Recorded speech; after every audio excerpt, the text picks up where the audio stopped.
పద్మాసన స్థితే దేవి పరబ్రహ్మస్వరూపిణి పరమేశి జగన్మాత మహాలక్ష్మి నమోస్తుతే. ఏబిఎన్ ఆంధ్రజ్యోతి ప్రేక్షకులకు నమస్కారం. దినఫలం కార్యక్రమానికి స్వాగతం. 2026 జూన్ నెల 12 శుక్రవారం ద్వాదశి తిథి పూర్తిగా ఉంది. కృత్తికా నక్షత్రం ఈరోజు పూర్తిగా ఉంది. ఇప్పుడు 12 రాశుల్లో ముందుగా మేషరాశి వారు. ఈ మేషరాశి వారికి ఈ శుక్రవారం రోజున జన్మరాశిలో చంద్ర సంచారం వల్ల జన సంబంధాలు పెరుగుతాయి. సంతోషకర వాతావరణం ఉంటుంది. కుటుంబంలో కూడా సంతోషంగా ఆనందంగా కుటుంబ సభ్యులతో కలిసి కాలం గడుపుతారు. చతుర్థములో శుక్ర సంచారం వల్ల ఆత్మీయ స్త్రీలతో కలిసి కొన్ని కార్యక్రమాలు ప్రారంభిస్తారు. కుటుంబం కోసం నూతన వస్తువులు కొనుగోలు చేస్తారు. జీవిత భాగస్వామి సహకారం కూడా బాగుంది. చతుర్థములో గురువు సంచరిస్తున్నాడు. జన సంబంధాలు పెరుగుతాయి. విద్యార్థులకు మంచి ఫలితాలు వస్తాయి. సమాజంలో గౌరవ మర్యాదలు అందుకుంటారు. ఆర్థికంగా కూడా బలపడతారు. లాభంలో రాహు సంచారం వల్ల విదేశీ వ్యవహారాలు కానీ నూతన ఉద్యోగాలు కానీ నూతన వ్యాపారాలు కానీ లాభిస్తాయి. తృతీయంలో బుధ సంచారం వల్ల ఒక్క విషయంలో కొంతమంది వ్యక్తుల సహకార లోపం కనిపిస్తుంది. పోటీ ప్రపంచంలో వెనకడుగు వేస్తారు. ఆర్థిక విషయాలు కాస్త ఇబ్బందిగా మారుతాయి. చందనపు రంగు వస్త్రధారణ, సీతారామచంద్రమూర్తి దర్శనం, శ్రీరామ రక్షా స్తోత్ర పారాయణం, పెసర్లను బాగా ఉడికించి బెల్లం పొడితో కలిపి గోవులకు ఆహారంగా దానం చేయడం వల్ల మరింతగా మంచి ఫలితాలను పొందగలుగుతారు. ఈ వృషభ రాశి వారికి ఈ శుక్రవారం రోజున ద్వితీయంలో బుధ సంచారం ఉంది.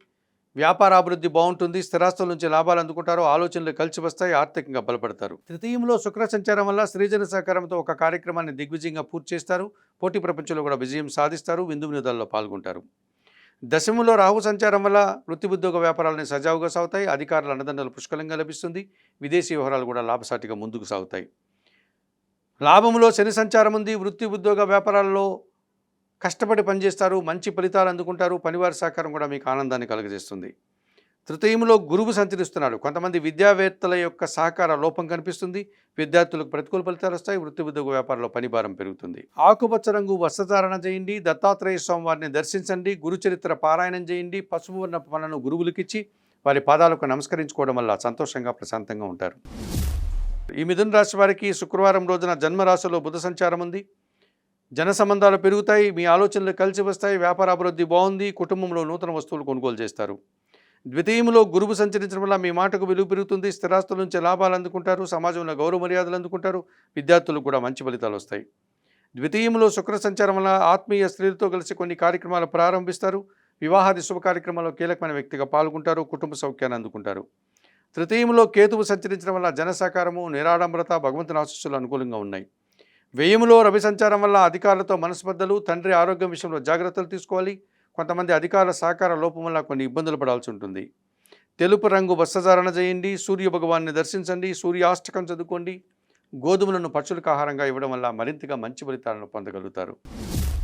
ఈ కర్కాటక రాశి వారికి ఈ శుక్రవారం రోజున జన్మరాశిలో గురువు సంచరిస్తున్నాడు. జన సంబంధాలు పెరుగుతాయి. పోటీ ప్రపంచంలో విజయాలు సాధించుకుంటారు. సమాజంలో గౌరవ మర్యాదలు అందుకుంటారు. జన్మరాశిలో శుక్ర సంచారం వల్ల ఆత్మీయ స్త్రీలతో కలిసి కుటుంబంలో శుభ కార్యక్రమాలు నిర్వహిస్తారు. వృత్తి ఉద్యోగ వ్యాపారాల్లో మంచి లాభాలు అందుకుంటారు. దశమంలో చంద్ర సంచారం ఉంది. వృత్తి ఉద్యోగ వ్యాపారాలు సజావుగా సాగుతాయి. మనసుకు నచ్చే సంఘటనలు జరుగుతాయి. లాభంలో రవి సంచారం వల్ల అధికారుల అండదండలతో అభివృద్ధిని సాధిస్తారు. మీ మాటకు విలువ పెరుగుతుంది. ప్రభుత్వం నుంచి, తండ్రి నుంచి కూడా సహాయం అందుకుంటారు. అష్టమంలో రాహు సంచారం వల్ల దుబారా ఖర్చులు, దుబారా ఆలోచనలు, విదేశీ వ్యవహారాలు ప్రతికూలంగా ఉన్నాయి. చందనపు రంగు వస్త్రధారణ చేయండి. చాముండేశ్వరి అమ్మవారి దర్శనం చేసుకోండి. శ్రీ సూక్తం పారాయణం చేయండి. ఎర్రటి పన్నును వయోవృద్ధులకు దానం చేయడం వల్ల మరింతగా మంచి ఫలితాలను పొందగలుగుతారు. ఈ సింహరాశి వారికి శుక్రవారం రోజున దశమములో రవి సంచారం ఉంది. అధికారుల అండదండలతో అభివృద్ధిని సాధిస్తారు. ప్రభుత్వం నుంచి సహాయం అందుకుంటారు. ఇంట బయట కూడా సంతోషంగా ఆనందంగా పనిచేస్తారు. లాభములో బుధ సంచారం వల్ల స్థిరాస్తుల నుంచి లాభాలు అందుకుంటారు. కుటుంబపరమైన వ్యాపారం మరింతగా విస్తరిస్తుంది. ఆర్థికంగా బలపడతారు. ఆర్థిక బలాన్ని పుంజుకుంటారు. వ్యయములో శుక్ర సంచారం వల్ల స్త్రీజన సహకారంతో కుటుంబంలో సంతోషకర